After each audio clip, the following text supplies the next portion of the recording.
jelas di sini ingin perubahan yang nyata, perubahan yang lebih baik ke depan untuk Partai Persatuan Pembangunan.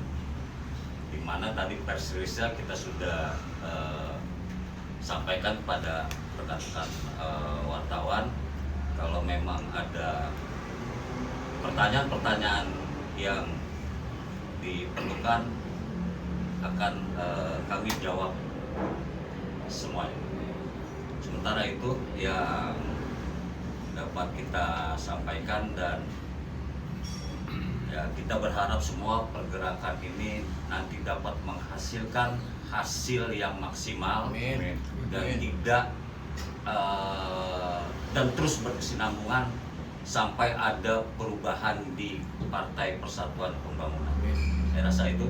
Silakan Pak. Sedikit Pak, tadi kan juga sempat disinggung bahwasannya ada desakan supaya Pak Mardiono ini mundur dari jabatannya. Apakah gagalnya P3 masuk ke Senayan ini sebagai bukti bahwasannya Pak Mardiono ini gagal, atau mungkin emang secara nyata ini adalah bukti kegagalan Pak Mardiono itu istilahnya? Iya, ini jelas kita melihat itu bahwa Pak Mardiono ini yang sudah diberikan amanah untuk menjalankan partai ini, tapi tidak menjalankan sesuai dengan garis-garis partai yang telah ditentukan. Makanya kami mendesak secepatnya supaya Pak Mardiono ini mengundurkan diri. Tapi kalau boleh tahu Pak, apa garis-garis partai itu yang mungkin tidak sesuai, itu yang tidak dijalankan? Ya contoh di pileg kemarin, di pemilu kemarin tidak all out-nya kalau kami lihat itu. Di DKI juga kami melihat tidak ada gerakan yang masif di bawah dan di masyarakat. Itu di pileg. Jadi saya rasa ini mengakibatkan suara P3 tidak maksimal. Pak, kemarin kan juga sempat sebelum Pilpres itu, di saat menjelang Pilpres itu kan ada sebagian pihak P3 itu juga kan memilih pilihan yang berbeda dari pilihan P3 secara umumnya, bahwasannya ada memilih Pak Anies, tapi juga kemudian keputusan P3 juga justru malah memilih Pak Ganjar. Nah, apakah memang ini menjadi salah satu alasan bahwasannya kondisi internal P3 ini banyak faksi-faksinya nih Pak, dan berbeda pilihan dan tidak sesuai keputusan yang diambil oleh Pak Mardiono? Betul, ini memang kalau kita bicara pileg dengan pilpres ini kan jadi satu ya. Kemarin itu memang masyarakat dan konstituen kita kebanyakan memang di Anies dalam pilpres ya. Ini ada implikasi juga yang mengakibatkan suara partai turun. Jadi salah satu indikator meredupnya suara P3 di pilpres kali ini karena memang keputusan yang diambil oleh Pak Mardiono di pilpres ini terlalu terburu-buru, tidak memperhatikan suara di bawah. Pak, kalau ini kan dirilisnya kan dari Front Kader ini kan meminta ada MLB PPP ya untuk penggantian pengurus DPPP. Dari abang-abang sendiri ini kira-kira kapan sih sebaiknya MLB PPP ini dilaksanakan gitu, dan kira-kira ingin sosok pemimpin seperti apa yang ingin digantikan Mardiono? Iya, terima kasih. Ini terkait dengan MLB. Memang kepemimpinan Pak Mardiono sekarang ini P3 sangat-sangat menurun. Pada saat 2019, pada saat turbulensi yang begitu tinggi menghantam P3 masih bisa bertahan dengan 19 kursi. Itu turbulensinya udah cukup tinggi banget itu.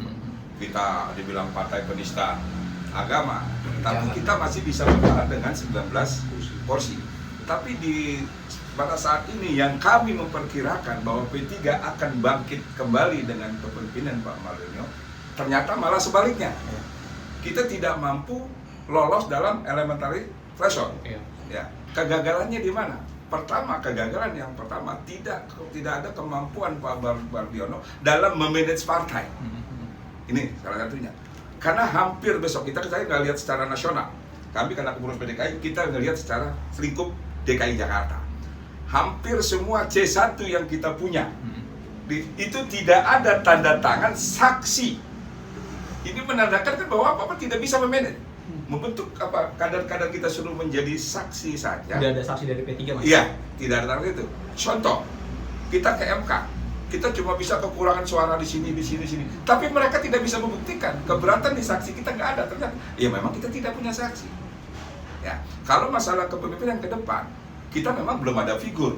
Yang kami harapkan sekarang sebagai bentuk pertanggungjawaban Pak Mardiono dengan tidak lolosnya elemen tersebut, satu-satunya sebagai bentuk moral harus mundur. Harus dia segera mundur atau dimundurkan. Ini ada dua. Mundur atau dimundurkan. Kalau mundur dia mengundurkan diri, dimundurkan kita bisa melalui muktamar luar biasa. Karena apa? Karena ke depan kita sudah akan masuk pada posisi pilkada. Kalau masih begini juga, siapa partai-partai mana yang mau bergening atau berkomitmen dengan P3? Ya, ini kan sekarang aja P3 itu tidak mampu lolos 13 kursi dan 12 kursi.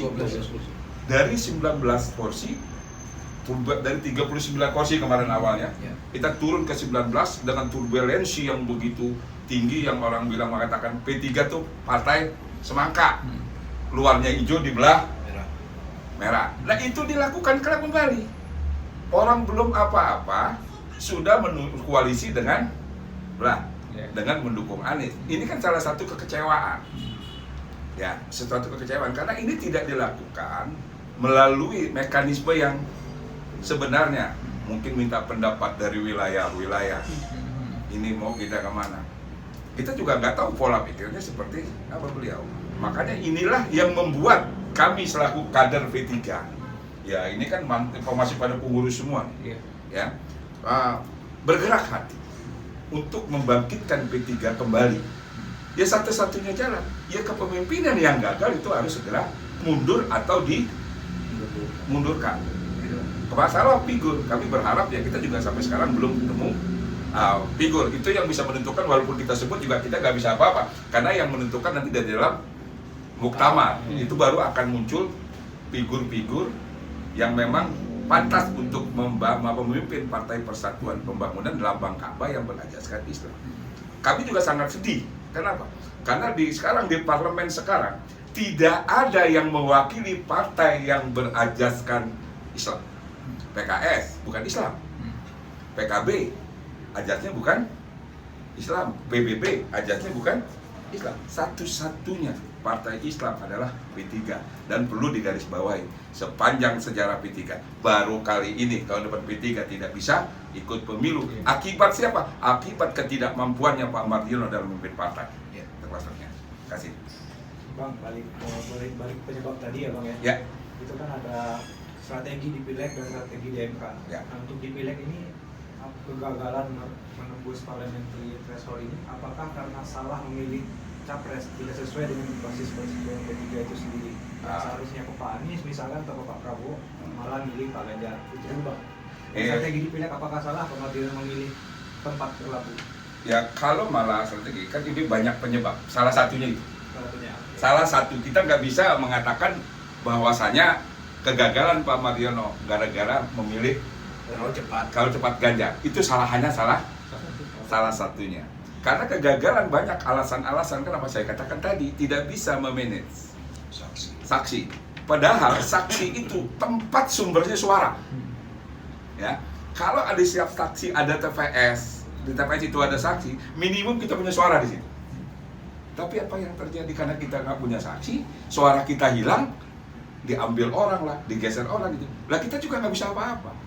Makanya saya katakan tadi, saya sangat optimis bahwa P3 itu nggak akan lolos elemen threshold. Karena apa yang diajukan semua, bukti-buktinya itu nggak apa ya, bahasanya tidak legalitasnya nggak jelas. Kenapa? Karena mereka cuma bilang kehilangan suara di sana sekian. Kan pasti ditanya MK, TPS berapa? Di TPS berapa? Ini 3 ada Jawa Barat dengan dapil 3, dapil 5, itu tidak bisa dibuktikan. Hanya bisa menghilangkan suara diambil oleh Garuda. Yang ngambilnya di TPS mana? Saksinya siapa? Itu kan nggak bisa kan. Makanya MK langsung menolak. Saya rasa itu semua akan seperti itu. Jadi saya lihat ini P3 ini memang kegagalan Pak memanage partai. berarti ada kegagalan juga Bang ya di MK, karena yang saya lihat mayoritas gugatan itu terhadap Partai Garuda. Ya. Apakah ini termasuk kesalahan strategi? Hanya menitik beratkan ke satu partai yang mencuri, yang nggak mencuri soal Ya. P3. Soalnya